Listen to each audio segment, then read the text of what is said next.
ಮಿತ್ರರೇ ನಮಸ್ಕಾರ. ಮಿತ್ರರೇ, ಭಾರತಕ್ಕೆ ರಷ್ಯಾ ಶಾಕ್ ಕೊಟ್ಟಿದೆ. ಹೀಗೊಂದು ಸುದ್ದಿ ಅಂತಾರಾಷ್ಟ್ರೀಯ ಮಾಧ್ಯಮಗಳಲ್ಲಿ, ರಾಷ್ಟ್ರೀಯ ಮಾಧ್ಯಮಗಳಲ್ಲಿ ದೊಡ್ಡ ಮಟ್ಟದಲ್ಲಿ ಸದ್ದು ಮಾಡ್ತಾ ಇದೆ. ಅದೇನು ಕೇಳಿದ್ರೆ, ಭಾರತ ಈ ಹಿಂದೆ ರೂಪಿಸಿದ್ದಂತಹ INSTC ಕಾರಿಡಾರ್ಗೆ ಪಾಕಿಸ್ತಾನವನ್ನು ಜಾಯಿನ್ ಮಾಡಿಕೊಳ್ಳೋದಕ್ಕೆ ರಷ್ಯಾ ಈಗ ಆಹ್ವಾನವನ್ನು ಕೊಟ್ಟಿದೆ. ಈ INSTC ಇದೆಯಲ್ಲ, ಇದು ಭಾರತದ ಕನಸಿನ ಕೂಸು.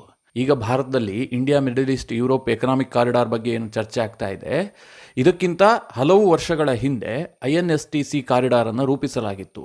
ಭಾರತಕ್ಕೆ ರಷ್ಯಾವನ್ನು ಸಂಪರ್ಕಿಸಲು ಇದು ಅತಿ ದೊಡ್ಡ ಕಾರಿಡಾರ್. ಜೊತೆಗೆ ಯುರೋಪ್ನೊಂದಿಗೆ ವ್ಯಾಪಾರ ಸಂಬಂಧವನ್ನು ವೃದ್ಧಿ ಮಾಡಿಕೊಳ್ಳೋದಕ್ಕೂ ಕೂಡ ಈ ಕಾರಿಡಾರ್ನ ಪಾತ್ರ ಬಹಳ ಮುಖ್ಯವಾದದ್ದು. ಈಗ ರಷ್ಯಾ ಏನು ಮಾಡ್ತಾ ಇದೆ, ಈ INSTCಗೆ ಪಾಕಿಸ್ತಾನವನ್ನು ಸೇರಿಸ್ಕೊಳ್ಬೇಕು ಅಂತೇಳಿ ಅಧಿಕೃತವಾಗಿ ಆಹ್ವಾನವನ್ನು ಕಳುಹಿಸಿದೆ. ಪಾಕಿಸ್ತಾನ ಕೂಡ ಬಹಳ ಖುಷಿಯಿಂದ ಒಪ್ಪಿಕೊಂಡಿದೆ. ಈ ಕಾರಣದಿಂದ ಮುಂಬರುವ ದಿನಗಳಲ್ಲಿ ಭಾರತಕ್ಕೆ ದೊಡ್ಡ ಚಾಲೆಂಜಸ್ಗಳು ಎದುರಾಗ್ತವೆ ಅಂತೇಳಿ ಅಂತಾರಾಷ್ಟ್ರೀಯ ಮಾಧ್ಯಮಗಳಲ್ಲಿ ವಿಶ್ಲೇಷಣೆ ಮಾಡಲಾಗ್ತಾ ಇದೆ. ಇದು ಭಾರತಕ್ಕೊಂದು ರೀತಿಯಲ್ಲಿ ಹಿನ್ನಡೆ. ಭಾರತದ ಯೋಜನೆಗೆ ರಷ್ಯಾ ಪಾಕಿಸ್ತಾನವನ್ನು ಆಹ್ವಾನ ಮಾಡ್ತಾ ಇದೆ. ಭಾರತ ಮುಂದಿನ ದಿನಗಳಲ್ಲಿ ಇದರ ಬಗ್ಗೆ ಪ್ರತಿಭಟಿಸಬಹುದು. ಈಗೆಲ್ಲ ಅನೇಕ ವಿಧವಾಗಿ ಚರ್ಚೆ ಆಗ್ತಾ ಇದೆ. ಮಿತ್ರರೇ, ಸದ್ಯ ಪುತಿನ್ ಭಾರತದೊಂದಿಗೆ ಅತ್ಯುತ್ತಮವಾದ ಸಂಬಂಧವನ್ನು ಇಟ್ಟುಕೊಂಡಿದ್ದಾರೆ. ಭಾರತದಲ್ಲಿ ನರೇಂದ್ರ ಮೋದಿ ಅವರ ಸರ್ಕಾರ ಮರಳಿ ಬರಲೇಬೇಕು, 3ನೇ ಬಾರಿಗೆ ಅಸ್ತಿತ್ವಕ್ಕೆ ಬರಬೇಕು ಅಂತ ಬಯಸಿದಂತಹ ವಿಶ್ವ ನಾಯಕರಲ್ಲಿ ಪುತಿನ್ ಕೂಡ ಒಬ್ಬರು. ಇಂತಹ ಅತ್ಯುತ್ತಮ ಸಂಬಂಧ ಇರುವಂತಹ ಈ ಸಂದರ್ಭದಲ್ಲಿ ರಷ್ಯಾ ಯಾಕೆ ಈ ನಿರ್ಧಾರವನ್ನು ಕೈಗೊಂಡಿದೆ? ಭಾರತದ ಪರಮಶತ್ರು ಆದಂತಹ ಪಾಕಿಸ್ತಾನವನ್ನು ಈ ಅತ್ಯಂತ ಮಹತ್ವಯುತವಾದಂತಹ INSTCಗೆ ಜಾಯಿನ್ ಮಾಡಿಕೊಳ್ತಿರೋದು ಯಾಕೆ? ಇದರ ಮಹತ್ವ ಏನು? ಭಾರತಕ್ಕೇನಾದರೂ ತೊಂದರೆ ಆಗುತ್ತಾ? ರಷ್ಯಾ ಯಾಕೆ ಆಹ್ವಾನ ಮಾಡಿದೆ? ಇದೆಲ್ಲವುದನ್ನು ಈ ವಿಡಿಯೋದಲ್ಲಿ ನಿಮಗೆ ತಿಳಿಸ್ಕೊಡುವಂತಹ ಪ್ರಯತ್ನ ಮಾಡ್ತೀನಿ. ನೀವು ಈ ವಿಡಿಯೋನ ಕೊನೆವರೆಗೂ ಮಿಸ್ ಮಾಡದೆ ನೋಡಿ. ಮೊಹಮ್ಮದ್ ಖಲೀಲ್ ಜಮಾಲಿ ರಷ್ಯಾದಲ್ಲಿರುವಂತಹ ಪಾಕಿಸ್ತಾನದ ರಾಯಭಾರಿ, ಇವರೊಂದು ಟ್ವೀಟ್ ಮಾಡ್ತಾರೆ, ರಷ್ಯಾ ನಮಗೆ INSTCಗೆ ಜಾಯಿನ್ ಆಗೋದಕ್ಕೆ ಆಹ್ವಾನವನ್ನು ಕೊಟ್ಟಿದೆ. ಇದು ಪಾಕಿಸ್ತಾನಕ್ಕೆ ಅತ್ಯಂತ ಮಹತ್ವಯುತವಾದಂಥ ಗಳಿಗೆ. ಪಾಕಿಸ್ತಾನ ಇದನ್ನು ಬಹಳ ಸಂಭ್ರಮಿಸುತ್ತೆ. ಜೊತೆಗೆ INSTCಗೆ ಜಾಯಿನ್ ಆಗೋದಕ್ಕೆ ನಾವು ಕೂಡ ಬಹಳ ಉತ್ಸುಕರಾಗಿದ್ದೀವಿ. ಈ ಒಂದು ಅರ್ಥ ಬರುವ ರೀತಿಯಲ್ಲಿ ಅವರೊಂದು ಟ್ವೀಟ್ ಮಾಡ್ತಾರೆ. ಅದಾಗ್ತಿದ್ದ ಹಾಗೆ ಅಂತಾರಾಷ್ಟ್ರೀಯ ಮಾಧ್ಯಮಗಳಲ್ಲಿ ಈ ಬಗ್ಗೆ ಚರ್ಚೆ ಜೋರಾಯಿತು. ಇದಕ್ಕೆ ಭಾರತ ನಿಜವಾಗ್ಲೂ ಒಪ್ಕೊಳ್ಳುತ್ತಾ? ಭಾರತದ ಹಿತಾಸಕ್ತಿಗೆ ಇದು ವಿರುದ್ಧವಾಗಿಲ್ವಾ? ಹೀಗೆಲ್ಲ ಚರ್ಚೆ ಶುರುವಾಯಿತು.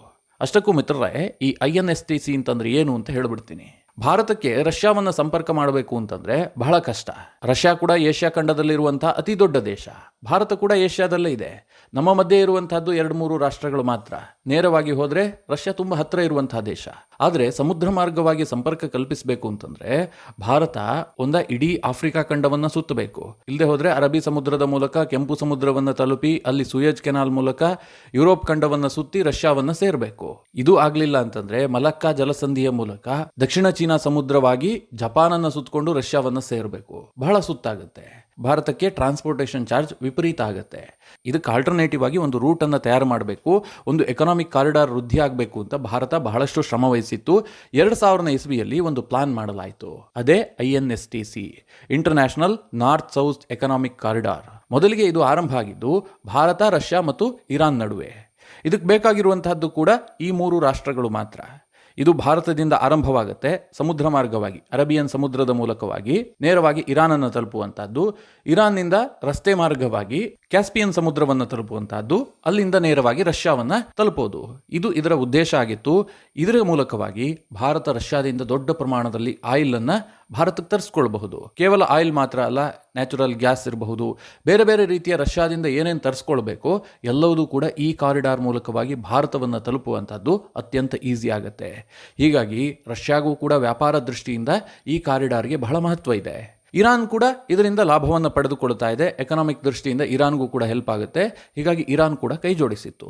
ಆದರೆ ಮಿತ್ರರೇ, ಇರಾನ್ ಮೇಲಿನ ನಿರ್ಬಂಧ ಇರಬಹುದು, ರಷ್ಯಾ ಮೇಲಿನ ನಿರ್ಬಂಧ ಇರಬಹುದು, ಇದಕ್ಕಷ್ಟೇನು ಮಹತ್ವ ಇರಲಿಲ್ಲ. ಆದರೆ ಈಗ ರಷ್ಯಾ ಇದಕ್ಕೆ ಹೆಚ್ಚಿನ ಮಹತ್ವವನ್ನು ಕಲ್ಪಿಸೋದು ಹೊರಟಿದೆ. ಹೊಸ ರಾಷ್ಟ್ರಗಳನ್ನು ಇದಕ್ಕೆ ಸೇರಿಸ್ಕೊಳ್ಬೇಕು ಅಂತ ರಷ್ಯಾ ಪ್ರಯತ್ನ ಮಾಡ್ತಾ ಇದೆ. ರಷ್ಯಾ ಈ ಹಿಂದೆ ಅಜರ್ಬೈಜಾನ್ ಅನ್ನು ಕೂಡ ಸೇರಿಸ್ಕೊಂಡಿದೆ. ಈಗ ಪಾಕಿಸ್ತಾನವನ್ನು ಸೇರಿಸ್ಕೊಳ್ಬೇಕು ಅಂತ ರಷ್ಯಾ ಬಯಸ್ತಾ ಇದೆ.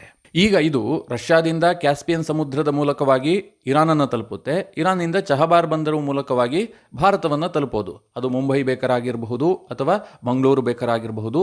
ಭಾರತದ ಸಮುದ್ರ ತೀರದ ಯಾವುದೇ ಪೋರ್ಟ್ ಅನ್ನು ಬೇಕಾದರೂ ಇದು ತಲುಪಬಹುದು. ಅಷ್ಟು ಈಸಿ ಆಗಿರುವಂತಹ ಒಂದು ಮಾರ್ಗ.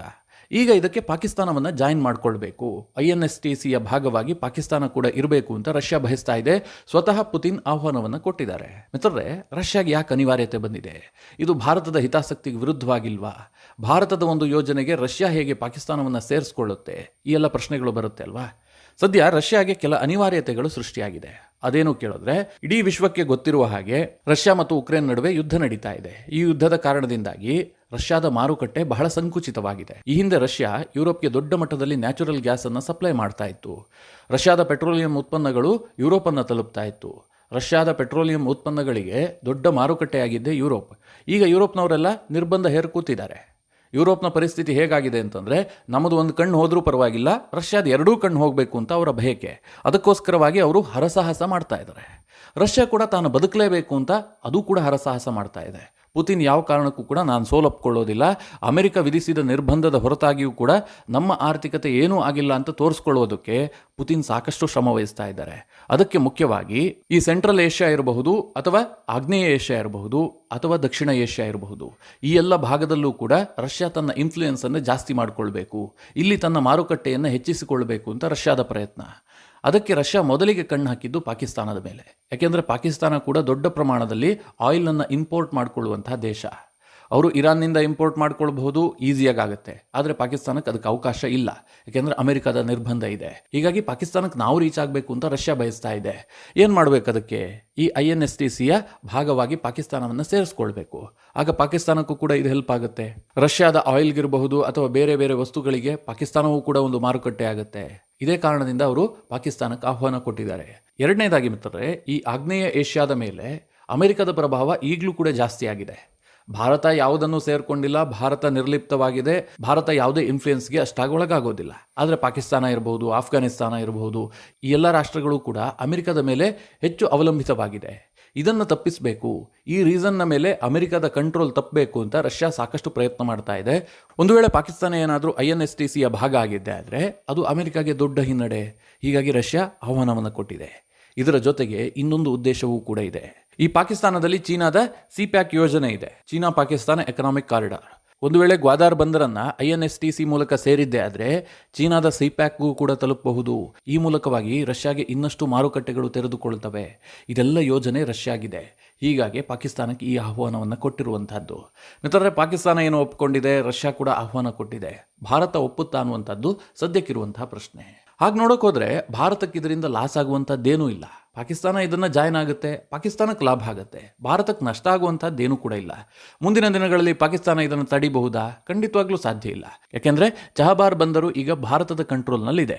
ಇರಾನ್ನ ಬಂದರು ಅದು. ಚಹಬಾರ್ ಬಂದರುಗೆ ರಷ್ಯಾದ ಯಾವುದೇ ವಸ್ತುಗಳು ಬಂದು ತಲುಪಿದ್ರೆ ಅಥವಾ ಭಾರತದ ವಸ್ತುಗಳು ಚಹಬಾರ್ ಬಂದರನ್ನು ತಲುಪಿದ್ರೆ ಅದಕ್ಕೆ ಅಡ್ಡಿಪಡಿಸೋದಕ್ಕೆ ಪಾಕಿಸ್ತಾನಕ್ಕೆ ಏನೂ ಆಪ್ಷನ್ ಇಲ್ಲ. ಪಾಕಿಸ್ತಾನದ ಮೂಲಕವಾಗಿ ಸಾಗಬೇಕು ಅಂತಹ ಯಾವುದೇ ಆಪ್ಷನ್ಗಳಿಲ್ಲ. ಭಾರತ ಪಾಕಿಸ್ತಾನದ ದ್ವೇಷವನ್ನು ಮರೆತು ಇದಕ್ಕೆ ಒಪ್ಕೊಂಡಿದ್ದೆ ಆದರೆ ನಷ್ಟ ಆಗೋದೇನೂ ಇಲ್ಲ, ಅಥವಾ ಲಾಭ ಆಗತ್ತಾ ಕೇಳಿದ್ರೆ ಅದೂ ಕೂಡ ಇಲ್ಲ. ಆಗೋದಾದರೆ ಲಾಭ ರಷ್ಯಾಗಾಗತ್ತೆ, ಪಾಕಿಸ್ತಾನಕ್ಕಾಗತ್ತೆ. ಭಾರತಕ್ಕೆ ನಷ್ಟವೂ ಇಲ್ಲ, ಲಾಭವೂ ಇಲ್ಲ. ಹೀಗಾಗಿ ಭಾರತ ಇದಕ್ಕೆ ವಿರೋಧ ವ್ಯಕ್ತಪಡಿಸುತ್ತಾ ಇಲ್ವಾ ಅನ್ನುವಂಥದ್ದು ಸದ್ಯಕ್ಕಿರುವಂತಹ ಪ್ರಶ್ನೆ. ಭಾರತ ಈ ಬಗ್ಗೆ ಯಾವುದೇ ರೀತಿಯಲ್ಲೂ ಕೂಡ ಪ್ರತಿಕ್ರಿಯೆಯನ್ನು ಕೊಟ್ಟಿಲ್ಲ. ಮುಂಬರುವ ದಿನಗಳಲ್ಲಿ ಸಾಕಷ್ಟು ಬೆಳವಣಿಗೆಗಳಾಗಬಹುದು. ಆದರೆ ಒಂದು ರೀತಿಯಲ್ಲಿ ನೋಡಿದ್ರೆ ಪಾಕಿಸ್ತಾನಕ್ಕೆ ಯಾವುದೇ ರೀತಿಯಲ್ಲೂ ಕೂಡ ಭಾರತ ಹೆಲ್ಪ್ ಮಾಡಬಾರ್ದು.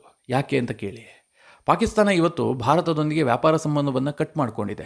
ಯಾವಾಗ ಆರ್ಟಿಕಲ್ 370 ಜಮ್ಮು ಕಾಶ್ಮೀರದಲ್ಲಿ ರದ್ದಾಯಿತೋ ಆಗಿನ ಪಾಕಿಸ್ತಾನದ ಪ್ರಧಾನಿ ಇಮ್ರಾನ್ ಖಾನ್ ಒಂದು ತೀರ್ಮಾನ ಮಾಡ್ತಾನೆ, ಭಾರತದಿಂದ ನಾವು ಒಂದು ಸೂಜಿಯನ್ನು ಕೂಡ ವ್ಯಾಪಾರ ಮಾಡೋದಿಲ್ಲ.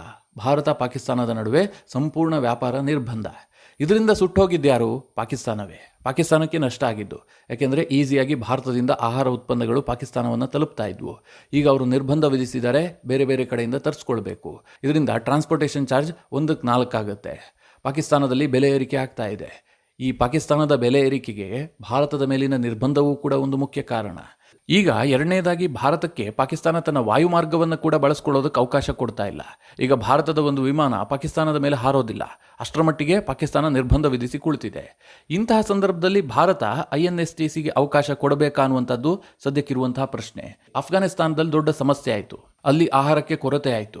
ಆ ಸಂದರ್ಭದಲ್ಲಿ ಭಾರತ ಗೋಧಿ ಕಳಿಸ್ತೀನಿ ಅಂತಂದರೆ ಪಾಕಿಸ್ತಾನ ಅದಕ್ಕೂ ಕೂಡ ತಡೆ ಒಡ್ಡಿತ್ತು. ನಮ್ಮ ರಸ್ತೆ ಮಾರ್ಗದಲ್ಲಿ ನೀವು ಗೋಧಿ ಕಳಿಸುವಂತಿಲ್ಲ ಅಂತ ಪಾಕಿಸ್ತಾನ ಸಾಕಷ್ಟು ಸಮಯ ಭಾರತಕ್ಕೆ ತಗಾದೆ ತೆಗೆದಿತ್ತು. ಆನಂತರ ಸ್ವಲ್ಪ ಅವಕಾಶ ಕೊಟ್ಟರು, ಬೇರೆ ಬೇರೆ ರೀತಿಯಾಗೆಲ್ಲ ನಡೀತು. ಇಂತಹ ಸಂದರ್ಭದಲ್ಲಿ ಅಂದರೆ ಭಾರತಕ್ಕೆ ಪದೇ ಪದೇ ಖ್ಯಾತೆಯನ್ನು ತೆಗೆದು ಭಾರತಕ್ಕೆ ತಗಾದೆ ಮಾಡ್ತಿರುವಂತಹ ಪಾಕಿಸ್ತಾನಕ್ಕೆ ಈಗ ಬಹಳ ಮಹತ್ವಯುತವಾದಂತಹ INSTCಗೆ ಅವಕಾಶ ಕೊಡಬೇಕಾ ಅನ್ನುವಂಥದ್ದು ದೊಡ್ಡ ಪ್ರಶ್ನೆ ಆಗಿದೆ. ಭಾರತ ಸರ್ಕಾರ ಏನು ಬೇಕಾದರೂ ನಿರ್ಧಾರ ಮಾಡಬಹುದು. ಒಂದು ವೇಳೆ ಭಾರತ ಏನಾದರೂ ದೊಡ್ಡ ಮಟ್ಟದಲ್ಲಿ ಇದಕ್ಕೆ ಅಪೋಸ್ ಮಾಡಿದ್ದೆ ಆದರೆ ರಷ್ಯಾ ಕೂಡ ಹಿಂದೆ ಸರಿಯುತ್ತೆ. ಇಲ್ಲ ಭಾರತ ಅಪೋಸ್ ಮಾಡ್ತಿದ್ರೆ ಮಾಡಲಿ, ನಾನು ಪಾಕಿಸ್ತಾನವನ್ನು ಸೇರಿಸ್ಕೊಂಡೇ ಬಿಡ್ತೀನಿ ಅಂತೇಳಿ ರಷ್ಯಾ ಹೋಗೋದಿಲ್ಲ. ಯಾಕೆಂದರೆ ರಷ್ಯಾಗೆ ಪಾಕಿಸ್ತಾನಕ್ಕಿಂತಲೂ ಕೂಡ ಭಾರತ ಮುಖ್ಯ. ಭಾರತದ ಆರ್ಥಿಕತೆ ಏನು, ಪಾಕಿಸ್ತಾನದ ಆರ್ಥಿಕತೆ ಏನು, ಭಾರತದ ಮಾರುಕಟ್ಟೆ ಎಷ್ಟು ದೊಡ್ಡದು, ಪಾಕಿಸ್ತಾನದ ಎಷ್ಟು ದೊಡ್ಡದು. ಹೀಗಾಗಿ ರಷ್ಯಾಗೆ ಭಾರತವೇ ಮುಖ್ಯ ಆಗುತ್ತೆ. ಆದರೂ ಕೂಡ ಅವರು ಆಹ್ವಾನವನ್ನು ಕೊಟ್ಟಿದ್ದಾರೆ. ಮುಂದಿನ ದಿನಗಳಲ್ಲಿ ಈ ಬಗ್ಗೆ ಸಾಕಷ್ಟು ಡೆವಲಪ್ಮೆಂಟ್ಗಳಾಗುತ್ತೆ. ಆ ಸಂದರ್ಭದಲ್ಲಿ ನಿಮಗೆ ತಿಳಿಸುವಂತಹ ಪ್ರಯತ್ನ ಮಾಡ್ತೀನಿ. ಮಿತ್ರರೇ, ಓವರಾಲ್ ಆಗಿ ಈ ಬೆಳವಣಿಗೆಯ ಬಗ್ಗೆ ನಿಮ್ಮ ಅನಿಸಿಕೆಗಳೇನು ಕಮೆಂಟ್ ಮಾಡುವ ಮೂಲಕ ನಮಗೆ ತಿಳಿಸಿ. ಹಾಗೆ ನಿಮಗೆ ಈ ವಿಡಿಯೋ ಇಷ್ಟವಾದರೆ ಲೈಕ್ ಮಾಡಿ. ಜೊತೆಗೆ ನೀವಿನ್ನೂ ನಿಮ್ಮ ನೆಚ್ಚಿನ ಸಂಸ್ಕಾರ ಸೌರಭ ಯೂಟ್ಯೂಬ್ ಚಾನಲ್ನ ಸಬ್ಸ್ಕ್ರೈಬ್ ಮಾಡಿಲ್ಲ ಅಂತಾದರೆ ಈ ಕೂಡಲೇ ಸಬ್ಸ್ಕ್ರೈಬ್ ಮಾಡಿ. ಮುಂದಿನ ಎಲ್ಲ ಅಪ್ಡೇಟ್ಗಳ ನೋಟಿಫಿಕೇಷನ್ಗಾಗಿ ಬೆಲ್ ಐಕಾನ್